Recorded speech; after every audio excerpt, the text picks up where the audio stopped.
हर हर महादेव। भक्तों, यदि आप विवाहित हैं और इस बार सावन में हरी चूड़ियां पहनने की तैयारी कर रही है तो आज का यह वीडियो आपके लिए अत्यंत महत्वपूर्ण है, क्योंकि शास्त्रों में एक ऐसी बात बताई गई है जिसे बहुत कम महिलाएं जानती है।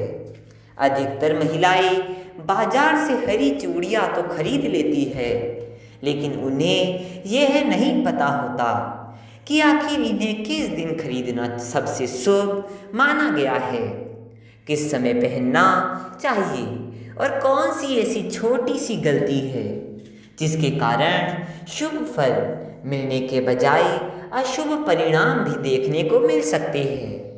यही कारण है कि कई बार पूरी श्रद्धा से पूजा पाठ करने के बाद भी मनचाहा फल प्राप्त नहीं होता।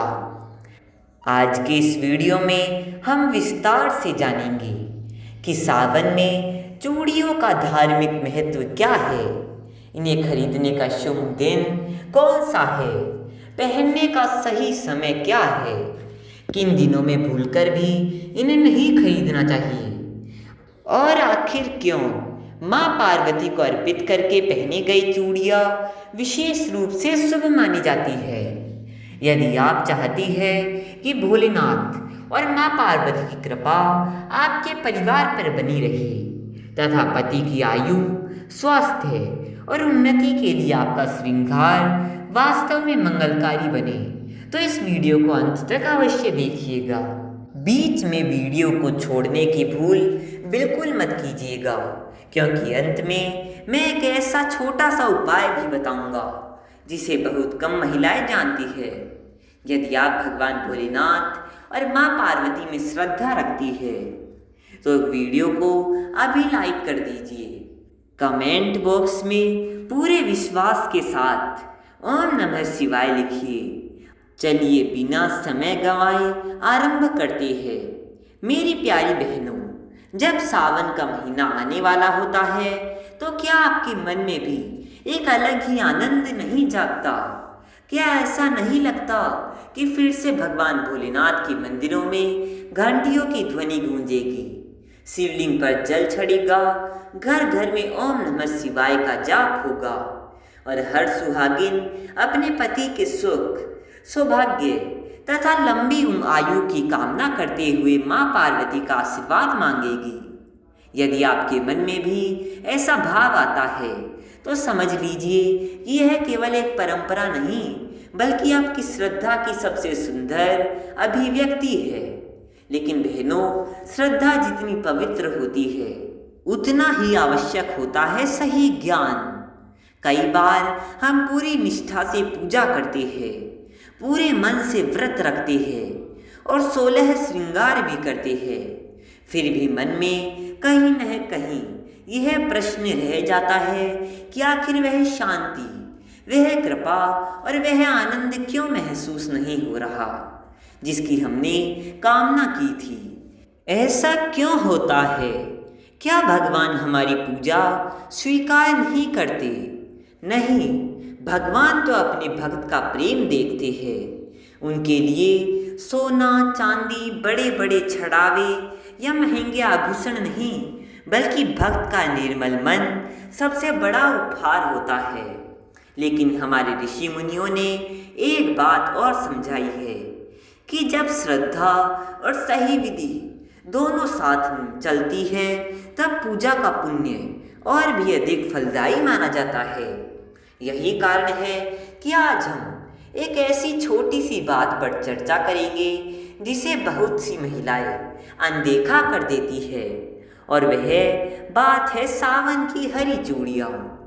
बहनों, आपको यह सुनकर आश्चर्य होगा कि हर साल हजारों महिलाएं पूरे उत्साह से हरी चूड़ियाँ खरीदती है, लेकिन उनमें से अधिकांश को यह पता ही नहीं होता कि इन्हें खरीदने का शुभ समय क्या माना जाता है, किस दिन पहनना उचित माना जाता है और पहनने से पहले कौन सा छोटा सा धार्मिक कार्य करना चाहिए। आज की पूरी चर्चा इसी विषय पर है, इसलिए मैं आपसे निवेदन करता हूँ कि इस वीडियो को बीच में छोड़कर मत जाइए। हो सकता है कि आज आपको ऐसी बात पता चले जो आपने पहले कभी विस्तार से न सुनी हो। यदि आपके हृदय में भोलेनाथ और माँ पार्वती के प्रति श्रद्धा है तो वीडियो को एक लाइक अवश्य दीजिए और ओम नमः शिवाय लिखिए। बहनों, जब सावन शुरू होता है तो केवल प्रकृति ही नहीं बदलती, मन भी बदल जाता है। सूखी धरती हरी चादर ओढ़ लेती है, पेड़ों पर नई कोंपलें निकल आती है और चारों ओर हरियाली फैल जाती है। मानो स्वयं प्रकृति यह संदेश दे रही हो कि जीवन में चाहे कितनी भी कठिनाइयाँ आई हो, एक नई शुरुआत हमेशा संभव है। यही कारण है कि सावन के महीने में हरे रंग का विशेष महत्व माना जाता है। हरा रंग केवल सुंदरता का प्रतीक नहीं, बल्कि आशा, सौभाग्य, समृद्धि और जीवन में नई ऊर्जा का प्रतीक माना जाता है। इसलिए हमारे बुजुर्ग कहा करते थे कि सावन में जितनी हरियाली बाहर दिखाई देती है, उतनी ही हरियाली अपने घर परिवार में भी बनाए रखने का संकल्प लेना चाहिए। और यही भावना हरी चूड़ियों के पीछे भी छिपी हुई है। लेकिन बहनों, एक बात हमेशा याद रखिए कि चूड़ियाँ अपने आप में कोई चमत्कारी वस्तु नहीं होती। चमत्कार होता है आपकी श्रद्धा में, आपके विश्वास में और आपकी प्रार्थना में। जब कोई सुहागिन महिला भोलेनाथ और माता पार्वती को अपना आराध्य मानकर पूरे प्रेम से उनका स्मरण करते हुए श्रृंगार करती है, तब वही श्रृंगार उसके लिए एक आध्यात्मिक संकल्प बन जाता है। आजकल बाजारों में सावन शुरू होने से कई दिन पहले ही हरी चूड़ियों की दुकान सज जाती है और लोग भीड़ देखकर खरीद लेते हैं। किसी ने कहा आज छूट मिल रही है, किसी ने कहा आज समय मिल गया और बस चूड़ियाँ खरीद कर पहन ली। लेकिन क्या कभी आपने यह जानने की चेष्टा की कि हमारी परंपरा इसके बारे में क्या कहती है?